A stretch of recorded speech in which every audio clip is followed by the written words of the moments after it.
The content you're about to hear is a part of a paid programming segment. The views, opinions, and statements expressed belong solely to the sponsor and do not reflect those of Podcastic or its host.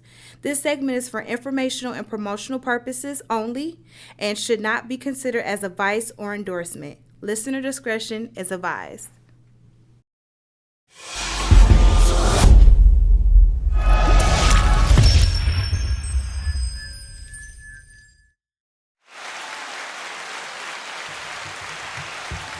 Good day, good people. Welcome to another purpose-filled episode of Lessons for the Journey, live here on Podcastic and Facebook. You are with us today for a mighty good journey. We are talking about some really important mindset shifts. And so I am your host, Dr. Hetheru. I am a personal change coach, and joining me here in the studio is my sister and motivational healer, Ma'at Seba. Every episode, we explore and realign women's wellness, spiritual insights, healthy relationships, and real-life lesson journeys. Every conversation is designed to help you understand your whys, heal emotional patterns, and grow in spiritual maturity so that you can move very aggressively toward this next chapter of life. If you're seeking clarity or healing and empowerment, this podcast is for you. So we challenge you to take what resonates with you, reflect deeply, and if it aligns, move with intention towards your next action step. Take action. So we want you to join us in our process of engagement. So one of the things that we do at the start of our show is we pull our Ma'at memo cards. And either they're my me, myself, and I, or Ma'at memo cards. I call all of them the Ma'at memos, but they're actually different sets of cards. But the reason why we use this strategy is to connect with our inner guidance, to get our minds and our thoughts moving in a positive direction of reflection, and also to dig deeper beyond the surface. That this podcast really is about what is underneath. What's underneath your why? What are our motivations? And so we want you to be prepared for this. And so we want you to have your tools with you when you do so. The tools that we use on our podcast and that we encourage you to use too is your journal, your ink pen, and your water. And we know how important water is. And I always pull my eye in on this because, you know, her family is connected to a business that is deeply entrenched in water and its meaning. And so I'm going to ask her to share a little bit about why water is important. And I'm sharing with you that we ask you to use it because we want you to be outside of survival mode. We want you to have your executive functions properly initiated. And hydration is one of the reasons and one of the ways that you can do that. So, Ma, tell us a little bit about why water is important and how they can connect with getting some water from you. All right. Well, first, water is absolutely essential to the body functioning properly. The body is composed of about 70% water, and the human brain is composed of about 80% water. And people do not drink nearly the amount of water that they should drink. They think, well, you know, it takes water to make tea, or it takes water to make coffee, and so that counts. But it doesn't. When you drink water, that is water, period. Just plain water. You can add a little lemon juice or lime juice if you want. But plain water, the body has to have that. When we specialize in alkaline water, and the difference between alkaline water and what you would call tap water is because the water molecules are very small. So if you look at maybe a water molecule being a beach ball, and the cells in your body are a basketball hoop, the beach ball is not going to go through the basketball hoop. But alkaline water, the ball would probably be like a softball. It can go through a basketball hoop easily, and so it hydrates the body immediately. And that's the difference between tap water or other different types of water and alkaline water. You can feel the difference. So if you drink 16 to 32 ounces of water straight, of some other kind of water, you'll feel it in your stomach. You feel full. That's another reason why people don't like to drink water, is because they just feel very full. With alkaline water, that won't happen because your cells are being immediately hydrated, and that's the difference between the two. It's a very clean, smooth taste, and so children love it. One reason children don't like to drink water is because it tastes rough. So they don't like it, and it's hard to get them to drink it. Well, this is the exact opposite. Children, and especially infants, absolutely love alkaline water, and pets as well. So you can cook with it, make ice with it, whatever you want to do. That is the most beneficial water that I know of. Now, I've had some holistic doctors that think that alkaline water is not beneficial and we shouldn't be drinking it.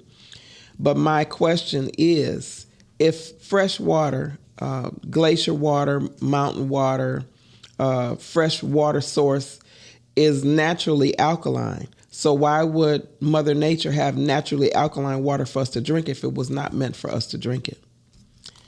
So that's the benefits of drinking alkaline water. And you should drink, it is said to drink approximately half your weight in ounces. So if you weigh 150 pounds, you should be drinking about 75 ounces of water, alkaline water a day. And people say, well, that's a lot. Well, how much is a big gulp? And how much is a 2 liter that they can kill in a whole day? And don't think anything about it. So, just to shift your consciousness. And the more you drink the water, you're going to see the benefits of it because your body's going to thank you. And so tell people where they can get the water. Are you able to show the flyer? Okay, great. Okay, good. And then tell a little bit about the other products that people can get as they're continuing this health journey. Okay, so the name of the store is Water Station, and we're located at 15224 West 7 Mile in Detroit, 1 block east of Greenfield. And so we have a wide variety of different supplements, vitamins, teas, powdered herbs, sea moss, herbal popcorn, bean pie, vegan cakes, vegan plant-based butter, plant-based tofu, all types of things. I can't think of everything. Right. But juices. So we've got a wide variety, and of course, alkaline water. So we've got a wide variety of products to stop, for you to stop by and check out. And if you have anything specific that you'd want, just let us know, and we'll see if we can order that for you. And I never remember the phone. We can always look it up, right? Yes. We can Google or we can go on Facebook. It's Water Station Detroit. Yes. Mm-hmm. Yeah. Awesome. Yes. So you have a connection. And so speaking of connections, we are going to pull our Ma'at memo. And again, I know I use them interchangeably, but there are Ma'at memos, but there are also me, myself, and I cards, and she'll be able to tell you about the other sets of cards that are available. But yeah, these are so profound. I was having in one of my coaching sessions, and one of my clients that watches the podcast, she said, I need a set of those cards. Every time you guys pull those cards, I'm sitting there going through it with you, and I just want my own set. I said, okay. I said, well, let me know when you're ready, and I can connect you to the source. Oh, you must need more than don't put that back. Right. She put all those cards back. However many pop out, that's how many you're supposed to have. Right. Okay, so it could be more than one. Right. Was this the one sitting right there on the top? Yeah, I'm like, I had one and then I took that one. Get rid of that one. So it's more than one. Yeah. Oh, this card is is very reflective. Someone sent me I guess it was an Instagram video where there were women talking about why black men are not necessary. It was a whole group of women, and they were appealing to. I don't know who exactly they were talking to, but they were talking to. These are black women in a room with, I guess, the interviewer was white, and she was saying, "We need you all because you all set the standard for what's acceptable behavior for people, and we need for you all to put in some reprimands for when black men are out of order or when they are not kind of living up to the expectation of manhood." Mm-hmm. And yeah, it was another sister that was showing the video and was like, "Ladies, sisters, you guys really need some additional support." So it just stirred this. That video actually just stirred the question that I have in my hand, or the reflection I have in my hand. It says, "You can't hold a man down without staying down with him." Mm-hmm. Wow, that's pretty heavy. That's a great thought. And that not just with our men, but that's with our children. Mm-hmm. That's with ourselves. You can't even hold yourself back without holding yourself back. Mm-hmm. Wow, this is a powerful reflection. Yeah, that's a powerful reflection. Yes. Okay, so mine says the first one was, if you give God the steering wheel to your car of life, then sit back, enjoy the ride, and be quiet. That's good. And the second one was, be perfectly tolerant of other people. We are all trying to heal. And that's big. That's big. That's what I'm learning now. For sure. So that's good. So mine says, he who is accustomed to defeat yet persists will someday succeed. As in, never give up. Yeah. Right. Wow. These are good. We had some juicy ones today. Some juicies today. For sure. Thank you. Good, yeah. Thank you. And thank you for, even allowing us to use the cards as a reflection. Well, thank you for allowing me to do it. Yeah, because, and even when we're talking about connecting with our inner guidance, I know this conversation that we're having today around breaking agreements with limited beliefs is really impactful. And so I kind of pulled this information around the duality of who we are. So from our physical nature and our spiritual nature.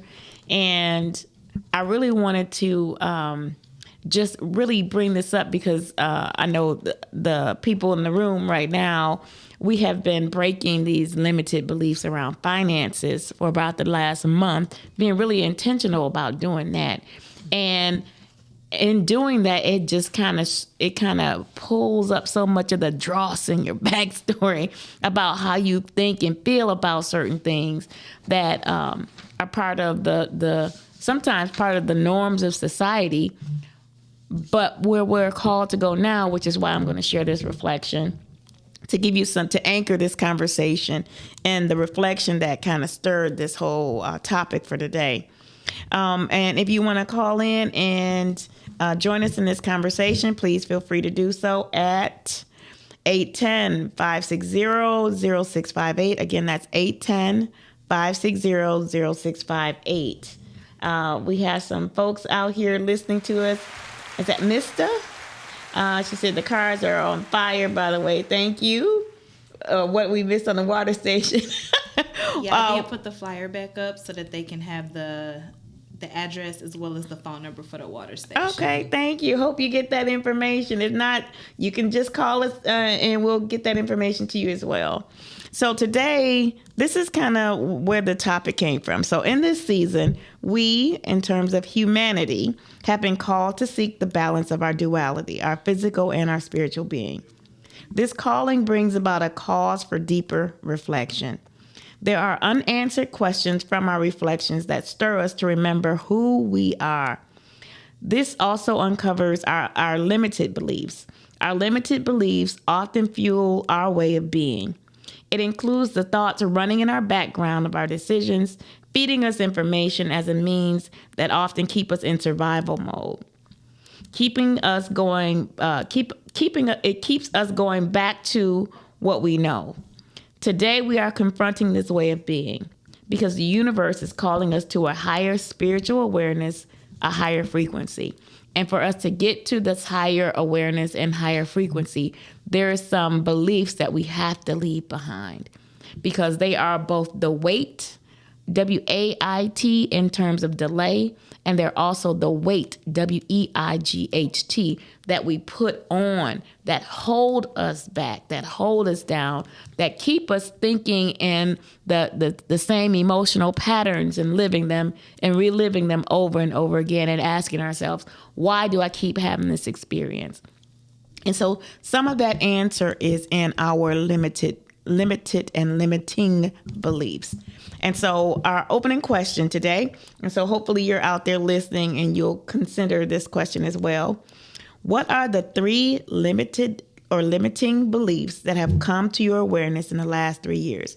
So when we think of limited or limiting beliefs, what we're talking about are information that has been given to us, whether it's something that we learned by observation, we learned in our culture, we learned by experience, we learned by what media says is a standard, we learned by our emotional connections to situations and things.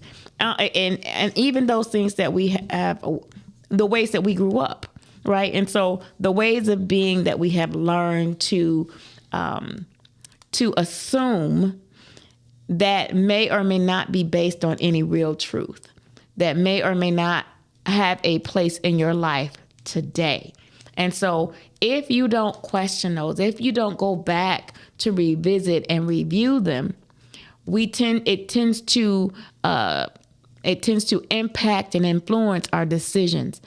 And that could be, so we were talking for a minute about the financial limited beliefs or limiting beliefs. So that's like growing up and in certain religious circles, while there's a prosperity ministry and there's a prosperity message, there's also one that can be mistaken as that poverty or piousness or meekness is a partner or tool to a poverty mindset, or a tool to that wealth is a bad thing and poverty is a honorable thing. And so for a lot of us, those messages may be playing in the background, sometimes sabotaging your decisions, sometimes influencing what you will do or won't do, sometimes influencing the judgment that you have on people who do have wealth, that if this person is rich, they must do this. And I've heard this a lot around entertainers or movie stars and artists, that they all are part of the, what's that group? Illuminati. Yeah, Illuminati. Like if they are, in order for them to reach this point in their life, they had to have gone through this process, right? And they must be a part of this Illuminati. Like there's a lot of conversation around that. I'm not judging whether that is true or not true. My point is that is it may limit somebody who wants to be an artist, who wants to be a prominent entertainer or movie star or music artist, right? It may limit their desire to move into that limelight with their gifts and talents because they think that, oh, they're just going to make me, join this society of people that I don't want to be a part of or that I believe is negative. And so that is a limiting belief, that you should not become, that what you are destined to be because of your gifts, your talents, your abilities, or your interests, that you shouldn't do that because that's going to make you have to go this path. And also sometimes looking at it in an all or none way of thinking. So everybody has to do this, or all the time, in all ways, this is the case. And so that's another way that we limit belief. We don't address the unique nuances of a person's situation, or the unique the unique way that life is opening doors or opening windows for them, or closing doors or closing windows for them. And so our limiting beliefs also, that's just a way to frame it, to show that there are other programs and other programming running in our background when it comes to our choices and decisions. And so it's a really good place to start. And when you find yourself running or bumping into a wall or a ceiling, another limiting belief is, because I'm a woman, I can't be a CEO of a Fortune 500 company. Because I'm a Black woman, I can't do this, or I shouldn't do this. And I've heard this with advocates and leaders, that all of our leaders, have been assassinated, so I should not, look at what happened to Malcolm X or Martin Luther King. Look what happened to these figures. If I put myself out there, I'm a target. Those are limiting beliefs. And again, this is not debating whether that idea is true or not. What it does is it prevents you from fulfilling your destiny. It prevents you from living your best life. And so that's what the real issue from limiting beliefs impacts. Any thoughts on that, Ma'at, Chantel? When it's first brought to your attention that you have limiting beliefs, that's an eye opener, because all you know is all you've been. And when you realize that there are certain programming that you've grown up with, certain belief systems that you've grown up with that are not true, and that you could have, had you known better, you could have grown or had a different experience than what you had. Some religions have really, I'm just going to say, done a number on people in terms of mindsets and certain beliefs that cause them to be limited, to cause them to experience lack, to cause them to feel that they are the cause of the ills of humanity, and the list goes on and on. And so I think once you realize that you have these different limited belief systems, and like you said, when we were going through this group about finances, and when I sat back and thought about some things, and I realized that there were some connections that didn't even have anything to do with me. They had to do with my father. But because I watched him go through certain things, I took that on as my own, unconsciously, which has cost me, my whole adult life. So it is a very powerful thing to know that you have limited beliefs, and for you to really take the time to start to unpeel the layers of those beliefs. Like, why do you believe? Ask yourself, why do I believe that? Where'd that come from? Mm-hmm. Why? Why do I believe I'm this? Why do I believe I'm not that? So it's a lifelong journey. And when you really start to pay attention to some of the things that you've been believing in that are not enhancing your life, and then you shift that and start to see your life change, then that's when the growth and elevation takes place and happiness occurs. Yes, for sure. Chantel, did you have any thoughts on that? Yeah, I definitely agree with that it's a lifelong journey. What I can say is that it is an eye-opener, and it is something that we really look at, and we do have to unlearn it, because we don't ever want to go through life thinking that we weren't taught the right things, or we are kind of going in the wrong direction, and we're leading ourselves there. Like, nobody wants to really admit that, but when you take the time to see like where did that come from or where did I get that from, like you said, a lot of things are taken on or projected onto you just because you're in close proximity, and some of those things you start to realize like they're not even true or facts, they're just my own beliefs or what society says. So it's just that breaking free, and when you do that in your beliefs, you can do that in your mental, and then you'll see that change in your life. Absolutely. Thank you for that. You're welcome. And our sisters in our listening audience, Dr. Sabrina said, I just recognize that I believe men take advantage of women in business. Yeah. And unfortunately, if you believe that, you will, according to the spiritual law, you're going to constantly attract that into your life of being taken advantage of. So shift that belief system to, that's not my experience, and that's not the truth, because there are some men that have women in higher positions of power that they couldn't even succeed in business if it wasn't for that woman, and if a man is taking advantage of a woman, that's a reflection of him. And Mrs. says it's funny because she believes women benefit more in business than men. All right, sisters. Thank you for sharing your thoughts too. And so as we think about this and we look at our spiritual journey, our journey of becoming, our ability and this time that is calling us to remember who we are, remembering in these ways, right? Pulling the pieces of yourself back together. Pulling the members of yourself, your mind, your thoughts, your desires, your experiences, those are members of you too. So remembering, pulling those things back so that we can explore it in a different way than we had before.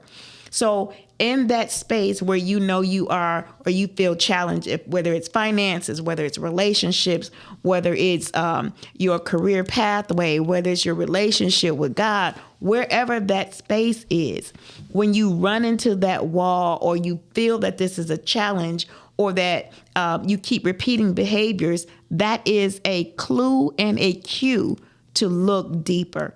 And I'm saying that as you're looking deeper in those spaces, look at the beliefs behind it.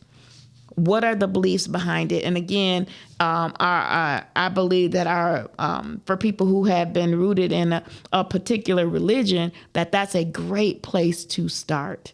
It's a great place to start. And it, again, is not challenging whether that's whether it's good or judgment in terms of good, bad, right, or wrong. It is where and how it affects you, because you are the one that is doing the exploration. And again, what has affected you is what's most important. And what is the belief that you took out of it that is now a part of your ways of being, how you are every day based on this particular thing. And some areas that are more obvious in our society is the racism, right? Again, not trying to judge good, bad, right, or wrong, but what that limited belief does to other people, how you approach other people, how you honor other people, how you respect or value other people based in a limited belief. And that belief could be something that was passed down generationally, which we know that often it is. A part of the experience, the life experience that somebody shared, that you were like, that somebody that you cared about experienced, and you're like, you know what? And this is funny to me among our sister group. Not that you have to have people that always agree with you, but those who agree with you, yeah. And so I'm mad now too. And because I'm mad about what happened to you, that I adopted that way of thinking or that belief that harmed you. So now I'm on the bandwagon and I believe it too. So now it's part of my way of being. It's very easy to do that when we see our parents and we see our loved ones and people we know that are going through, that we adopt certain thoughts or experiences as our new way of being. So now I'm going to be this way. You had a bad experience at Fridays, we were talking about that earlier. You had a bad experience at Fridays. I'm not going to Fridays because everybody there does this, does that. And when you have to, maybe you have a date, a blind date, and you're meeting at Fridays. And now you're like, I'm not going to have a good time. I'm not going to tip anybody. I'm not going to do this. You start adopting a way of being based on a belief or experience that somebody else had. And you adopt that now as your way of being. It happens so frequently that we need to make sure that we're going back to reevaluate that. And so, okay, so the opening question was, what are 3 limiting beliefs that have come to your awareness in this last year? 3 limiting beliefs. So I'll share mine. One of mine was the financial beliefs. At some point in my childhood, and I'm sure this was part of our religious teaching, that there was a around work and around, like, you don't work, you don't eat. That way of thinking, that limited way of thinking. And so I've been working since I was 12. I don't know if that if that was really one of those impactful statements that where I felt compelled to be a part of the contributor of our family, or being able to not be a burden on my family, that I took it so seriously that I had this desire to make my own money and not to take away from anybody, but really I did not want to be a burden on my family. And part of that, it's kind of that dual statement. So it was part of and I remember in church, I remember asking my pastor about certain beliefs or certain things that they talked about in like the adult Bible study or the adult service. And I started asking questions, and he was like, you shouldn't question God. And now I'm thinking, am I really questioning God, or am I questioning you? But the way I got shut down, and as a child, I was made to feel that asking questions was disrespectful. And so you should not question authority because, we know what we're talking about. And I don't believe that was an intent on his part. But as a child, through a child's lens and with a child's mind, that is kind of how I took that. And so there may have been times in my journey, even as an adult, where I may not have said something because it was questioning authority. Like that might have been playing in my programming in the back of my mind. You're not supposed to question authority. Although I pretty much ask a lot of questions, but I can hear that playing in certain situations depending on who the person was. And so I know that limit is one of my limiting beliefs that came to surface for me within the last year about the things that I learned in my my church growing up and what that was like, and how that has affected me to this day. Yeah. So anybody else, any other limiting beliefs maybe that you have been unveiled to you in the last year? Yeah, mine will probably be feeling like the elders or older generation always do have the answers and everything that they say is right. And then just the age is supposed to equal to maturity. I'm seeing all of those things kind of, I'm seeing it from an adult perspective where I'm actually able to see an adult as an adult, not the title that they have in my family. So it's just an interesting perspective because you start to see people differently in exactly for who they are. So it's like, it's eye-opening. Nice. How about you? Anything you've seen in the last year? There were a couple. The one, financial, we talked about that. And it was a belief system that I had.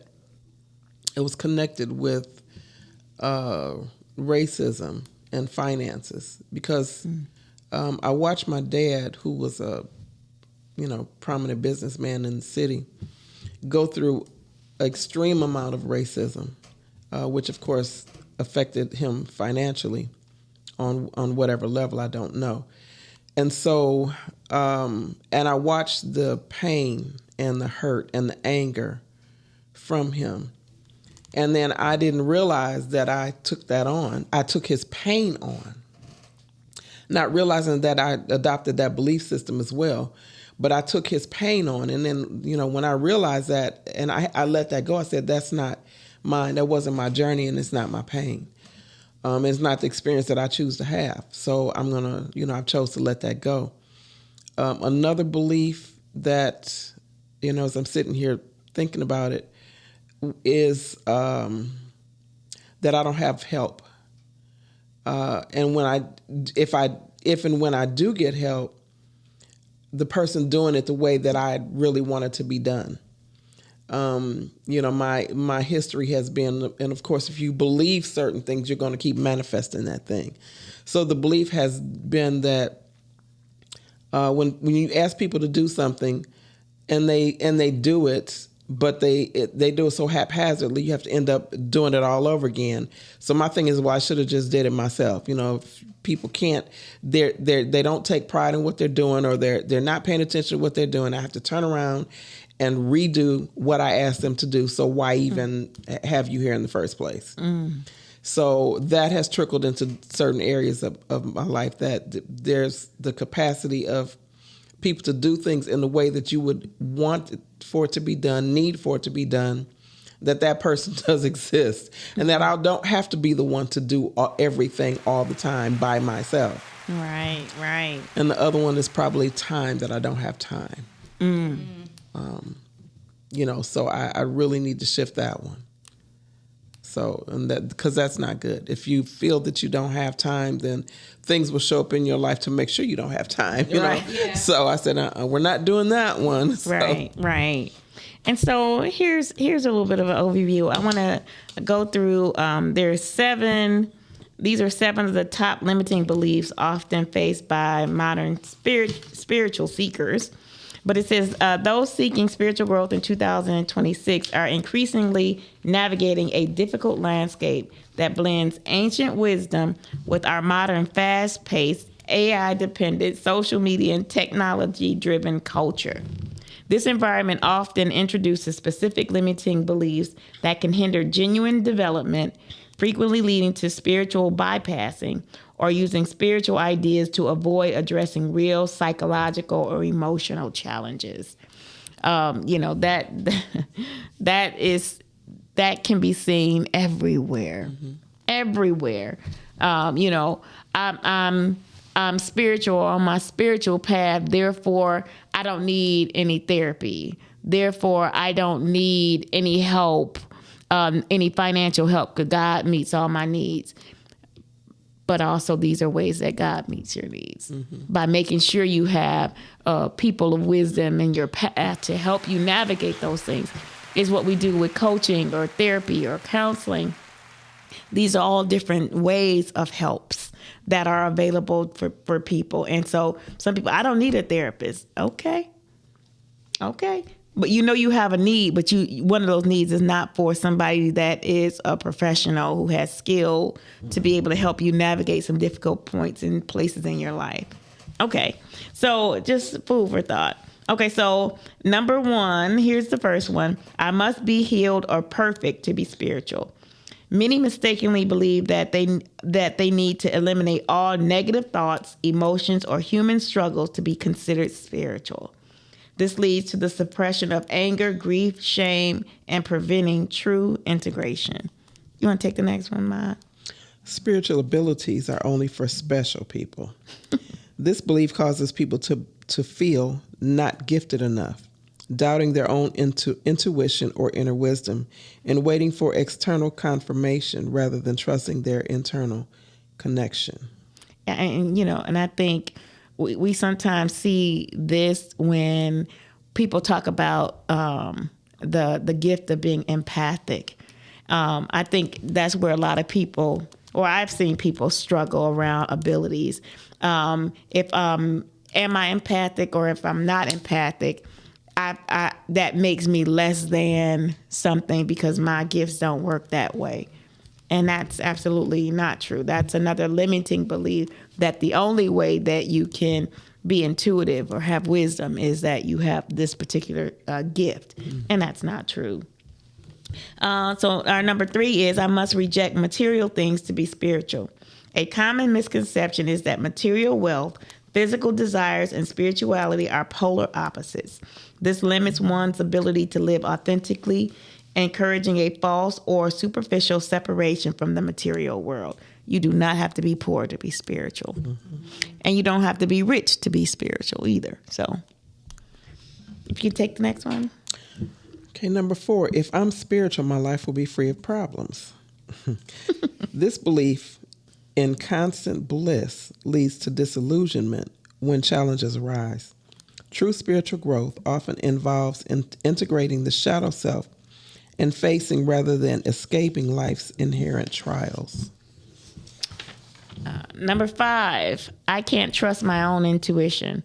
This is characterized by second-guessing decisions, needing constant validation from external teachers or gurus, or worrying too much about others' opinions on their spiritual journey. Wow. Okay, number 6, spiritual practice is about escaping reality. Some treat spiritual tools like meditation or prayer as a way to disassociate or float above difficult feelings rather than engaging with them. This is often used to avoid addressing trauma or necessary uncomfortable changes. And what comes to my mind also is that the many people that are engaging in the legal use of weed, marijuana, cannabis, vaping, all of those things now that they connect to, and mushrooms, don't let me forget that one, that those things are all connected with being spiritual. And I think, and that, that it can be used as a tool for escapism, that people project a spiritual meaning to. Again, we're talking about limiting beliefs. Now, whether that's true or not true, good, bad, or otherwise, is not the real issue. The issue is the limiting beliefs behind it. Like, in order for you to be spiritual, you have to have this psychedelic experience. You have to have mushrooms that take you to this, this amazing experience that everybody is having but you. For everybody, it's not necessary that you have an outside tool that you need to have a spiritual experience. Everything you need is within you. And so I don't want people to think that the only way that you can do it is if you have these outside tools or outside experiences. And that is what makes you spiritual, to be able to use it. So I have a point. So I was really quick. I was watching a TikTok video, and it was this woman that was saying your addictions are correlated to your traumas or things that you kind of need, your spiritual things that you need to grow from. And they were saying people who indulge in smoking and things like that, it's their throat chakra that has been silenced. And like over the years as being a kid, they weren't able to express it. So that's something that they need to work on. But essentially they do it because of they say it was an oral fixation with just not being able to express themselves. So they do it in another way. So I didn't know if it was any correlation to that, but that's what it made me think of when you said that. That's insightful, yes. Ma'at, you want to go ahead? Or did you have something to offer with the escaping reality?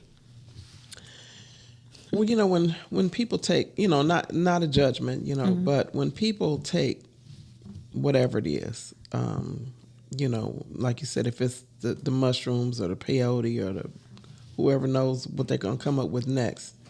My question is, then what? So after you come down from that high or from that experience from taking the mushrooms, then what? Is your life different? Are you happier? Did you resolve the problem or your problems? And if you didn't, then maybe that's not the solution for trying to fix whatever it is that you're trying to fix. So at the end of the day, we also should define what is spiritual. You're trying to become more spiritual. What is that? Everybody is spiritual. Every experience is spiritual. Everybody is on a spiritual path. Now, theirs might not look like yours, but they are all on their journey to discover who they are, just like you are. Some people have to go through some things. We all have. And some people's path and journey looks worse than others. You know, maybe their drug addiction and ODs and all of that put them on the path to elevation and self-discovery. There's been a lot of people that have done that. Mm-hmm. People that have had health challenges now are taking their health seriously, and they've become doctors. So we can't judge anybody's walk because their walk is perfect for them, what they came here to learn for them. Right. It's all spiritual. Everything is the so-called good, bad, and the ugly. So defining what spiritual is and trying to not emulate somebody else, there's only one Michael Jordan. Now, you might be as good as Michael Jordan, but there's only one Michael Jordan. You be the Michael Jordan for yourself. You know, so when you talk about spiritual gifts, comparing yourself to other people, gifts look all kind of ways. Like my mom's, one of her gifts is being a hugger. Anybody ever hugged her knows, you know, that's a spiritual gift. Some people is in their voice, their singing, it's in the way that they cook, the way that they serve. Maybe that listening is a gift. So everybody has one, but find yours specific to you. And yours is powerful if you stop looking at everybody else and look at your gift and enhance your gift. For sure. So you want to take 7? Manifestation means I just have to think positively. Okay. We all know that's not true. This oversimplification of the law of attraction leads to toxic positivity, where individuals feel guilty for having negative thoughts and blame themselves for their suffering rather than acknowledging that manifestation requires active, embodied action. Wow. Absolutely. All right. So if you have thoughts on the first 7 that we discussed, please feel free to give us a call at 810-560-0658. That is 810-560-0658. And so as we continue through this thought around breaking these agreements with these limiting beliefs, that these beliefs often prevent seekers from acknowledging their full humanity and instead encourage them to chase a performative version of enlightenment. Some beliefs were formed in survival, not in truth. In this episode, we are identifying limiting beliefs that quietly govern behavior and explore how to consciously release them to step into alignment and freedom. And that's what we want for all of us, right? Again, we are all on this journey, a work in progress. And so we're going to zoom through these next 7, the top 7 limiting beliefs or unconscious contracts. For those seeking spirituality, top limiting beliefs acting as unconscious contracts today often involve feelings of unworthiness, scarcity, and separation, which keep individuals stuck in self-sabotaging behaviors patterns. These beliefs, which act as unwritten vows, often dictate that personal happiness is impossible, others are better, or that spiritual growth requires suffering. So again, these are the top 7 limiting beliefs or unconscious contracts. And number 1 is, I am not enough. I am unlovable. The foundation belief that one is unworthy of love, belonging, or spiritual enlightenment, which frequently leads people to people-pleasing or seeking external validation. So if you have issues with your self-esteem or your sense of identity, your sense of self, and you need validation, this is a place to explore your limiting beliefs. What's under that? Where is that coming from? And so the next one, you want to take 2? I will never be abundant. Scarcity is my reality. An implicit agreement to struggle financially or emotionally, often to remain loyal to family history or to avoid the perceived selfishness of having more than others. That is definitely one that is, if you were raised in a certain, let's say your family economics mostly, because that's kind of where some of our limiting beliefs start, where we are, let's say, under age 16. It's a place where a lot of those limiting beliefs begin to build and grow. And as we become adults, we just hold on to them and keep it rolling. keep pulling them out. And so that's another place where you feel lack or limitation. That's another place to unpack that there are limiting beliefs.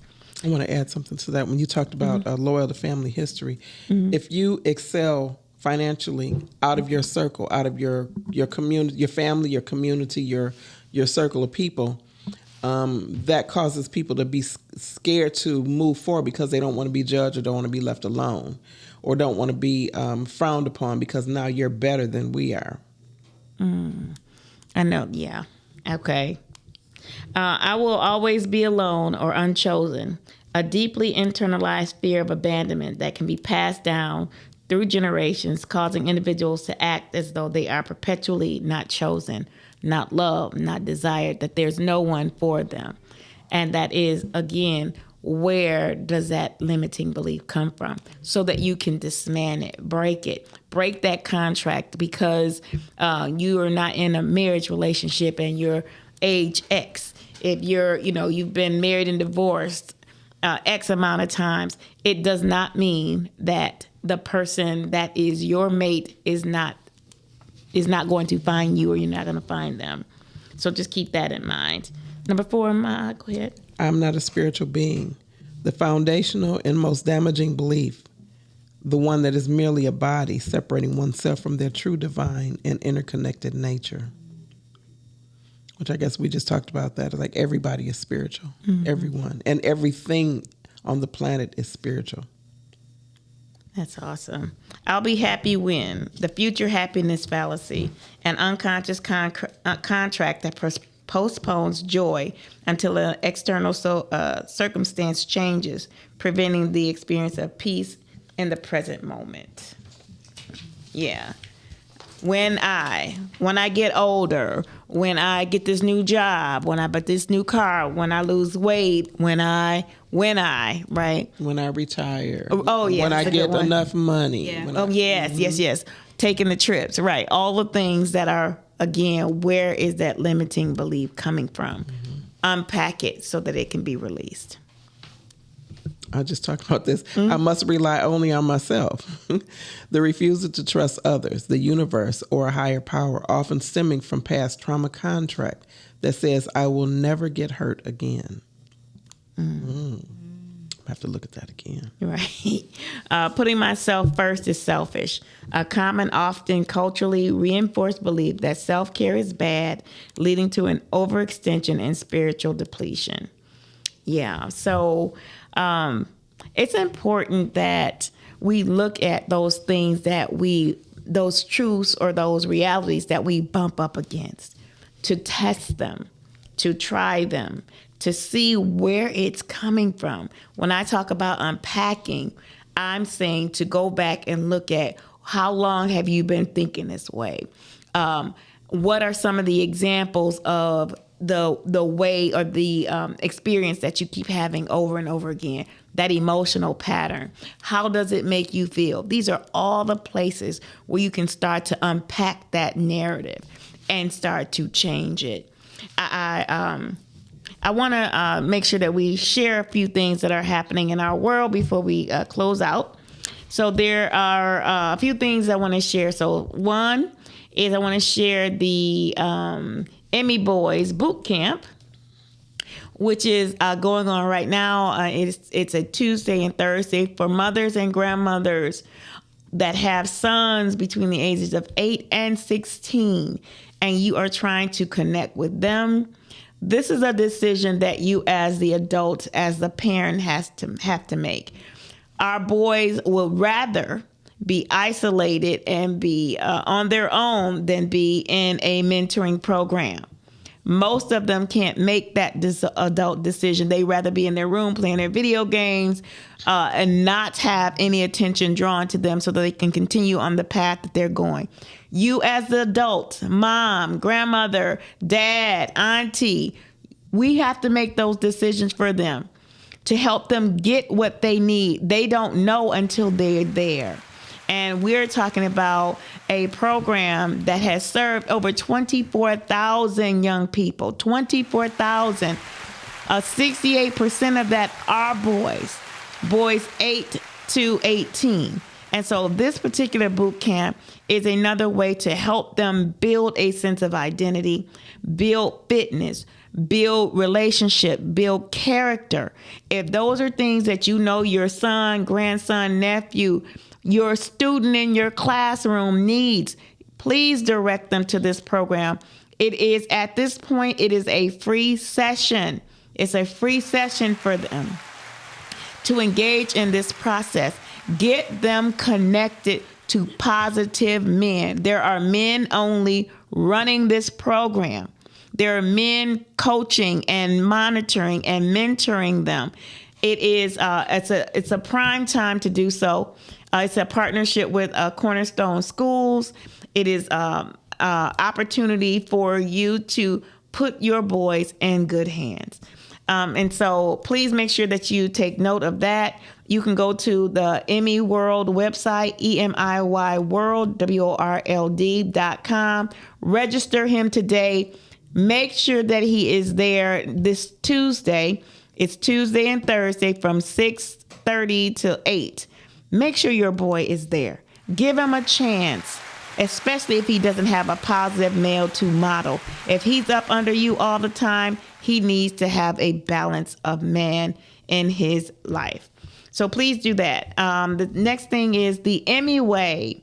The Emmy Way, our book is live on Amazon. So if you want to get your copy of the Emmy Way, it is a tool that every adult that either has a boy that is interacting with youth needs to have, because we need to understand. We are always asking the question, what is wrong with our kids? It's nothing wrong with them. It is what we need to do to connect to them. We need to connect to them, and the change we think is with them, but they can't change if we don't. We raised them, we groomed them, we shaped them to be exactly who they are right now. So we as adults have to take some responsibility. This tool, the Emmy Way, will help you reset your mindset to help you connect, especially with our boys. So pick up the book on Amazon today. Don't let it slip away. All right. I wanted to share with Navigating Men. So we have our Navigating Men coming up every second Sunday of the month. So we're another 3 weeks away from that next opportunity. Again, join me on Navigating Men. Learn and gain some tools around how we navigate with our men. That is those men that we are building from boys to men, and those men that we are in connection with, in community with. Let us learn how to do it and do it better, right? And then also, Ma'at, please tell our audience about the products that you offer under Relationship First Aid and some of the things that are available. Okay, so I sell incense, crystals, spiritual bath salts, the cards that we pulled today, the Ma'at's memos, the shared intimacies that's the first deck of shared intimacies. There's 2 more decks that get even more in depth. The other decks that are going to be coming out is the tie that binds, and those are questions from parent to child. And then the other one is shared intimacies. That's a 3-deck set where people that are in relationships in the beginning stages of relationships, those that are ready to commit, and those that are already committed as themselves. My email address is relationshipfirstaid@yahoo.com. Of course, you can reach me on Facebook and DM me at Relationship First Aid. Website, Relationship First Aid. Instagram, Relationship First Aid. Keep it simple. Real Keep simple. It simple, easy to find. You can reach me at you can reach me at yourinspiredjourney.com. You can reach me at 313-759-7855. This is if you want coaching, you want to connect with our the newsletter, the News for Her letter that comes out every month with lots of goodies in there for women, insights around relationships, insights around our health and spiritual journey, insights around some products that may help you in this process, insights around the things that are happening and how to plug in to other women's groups, sister circles, and to find your tribe. All very necessary for this journey. I want to thank our engineer today, Chantel Mosley, for being with us and being a part of this discussion. Her voice is so powerful, and we are so happy to have her with us. And so if you have questions, again, and you want to even come and join us on the podcast, reach out, again, 313-759-7855. And as of today, we want you to do two things. We want you to hydrate, and secondly, we want you to stay clear. Have a good day.